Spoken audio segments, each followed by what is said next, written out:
Shalom Bapak Ibu dan saudara-saudari terkasih. Selamat berjumpa kembali dalam renungan harian Bimas Katolik Provinsi Bengkulu. Hari ini Kamis tanggal 28 Oktober 2021, Pekan Biasa ke-30. Mari kita awali renungan kita dengan membuat tanda kemenangan kita. Dalam nama Bapa dan Putera dan Roh Kudus. Amin. Inilah Injil Yesus Kristus menurut Lukas. Dimuliakanlah Tuhan. Lukas bab 6 ayat 12 sampai 19. Pada waktu itu, pergilah Yesus ke bukit untuk berdoa, dan semalam-malaman ia berdoa kepada Allah. Ketika hari siang, ia memanggil murid-muridnya kepadanya, lalu memilih dari antara mereka 12 orang yang disebutnya rasul. Simon yang juga diberinya nama Petrus, dan Andreas saudara Simon, Yakobus dan Yohanes, Filipus dan Bartolomeus, Matius dan Thomas, Yakobus anak Alfeus, dan Simon yang disebut orang Zelot, Yudas anak Yakobus, dan Yudas Iskariot yang kemudian menjadi pengkhianat. Lalu ia turun dengan mereka dan berhenti pada suatu tempat yang datar. Di situ berkumpul sejumlah besar dari murid-muridnya dan banyak orang lain yang datang dari seluruh Yudea dan dari Yerusalem dan dari daerah pantai Tirus dan Sidon. Mereka datang untuk mendengarkan Dia dan untuk disembuhkan dari penyakit mereka.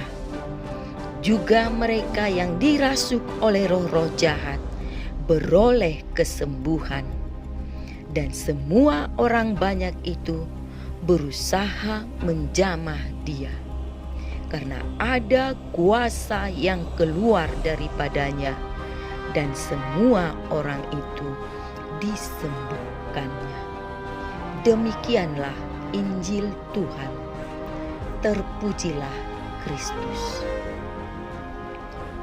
Saudara-saudari terkasih, sapaan Injil Lukas pada hari ini mengajarkan kita dalam dua hal, yaitu yang terdapat pada ayat 12 sampai 16, di mana Yesus dikatakan berdoa semalam-malaman kepada Allah dalam memilih murid-muridnya yang akan mendampinginya. Yesus berdoa semalam-malaman untuk mengambil suatu keputusan, memilih siapa yang akan mendampinginya. Bagaimana dengan kita? Apakah kita melibatkan atau mengandalkan Tuhan di dalam mengambil suatu keputusan, di dalam menentukan hidup kita, di dalam sesuatu yang akan kita pilih?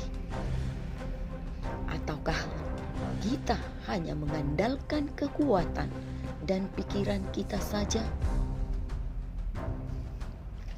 Dalam suatu mengambil keputusan atau pilihan hidup kita, yang kita andalkan hanya kekuatan dan pikiran, akan menghasilkan suatu keputusan, suatu pilihan yang tidak ada rahmat Allah.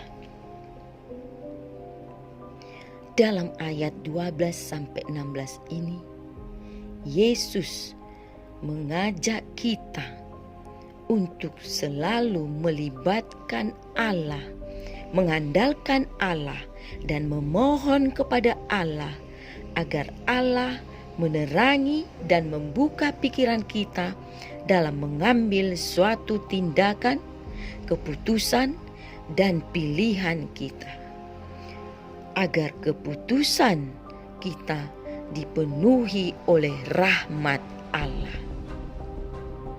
Yang kedua, di mana Allah menyatakan kuasa rahmat ilahi yang keluar daripadanya, yang terdapat pada ayat 17 sampai 19, di mana Yesus menyembuhkan mereka yang mengikutinya dari penyakit, dan Yesus menyembuhkan mereka dari kuasa roh-roh jahat. Dalam hal ini, mereka yang mengikutinya, baik murid-murid dan orang banyak, mendengarkan Yesus. Mereka juga berusaha menjamah Dia. Pada perikop ini, Yesus mengajak kita, memanggil kita untuk ikut serta dalam menyatakan karya cinta Allah kepada sesama kita. Kita sebagai murid dan pengikut Yesus harus ikut hadir dalam menyembuhkan kehidupan orang lain yang membutuhkan uluran tangan kita, yang membutuhkan perhatian kita. Karena itu, saudara-saudariku terkasih, marilah kita selalu berusaha menempatkan pengharapan hanya kepada Tuhan. Marilah kita senantiasa sebagai pewarta kasih Tuhan terhadap sesama kita. Marilah kita menjadi pengikut Kristus yang selalu mengandalkan Tuhan di dalam hidup kita, yang selalu melibatkan Tuhan di dalam mengambil suatu keputusan dan pilihan hidup kita. Sebagai murid yang dipilih Allah, yang telah menerima penyembuhan dari Allah, marilah kita juga menyalurkan cinta kasih Allah kepada sesama kita, kepada saudara kita yang membutuhkan perhatian kita, yang membutuhkan uluran tangan kita. Saudara-saudariku terkasih, semoga pelayanan kita selalu melibatkan Tuhan di dalam karya kita. Dalam nama Bapa dan Putera dan Roh Kudus. Amin.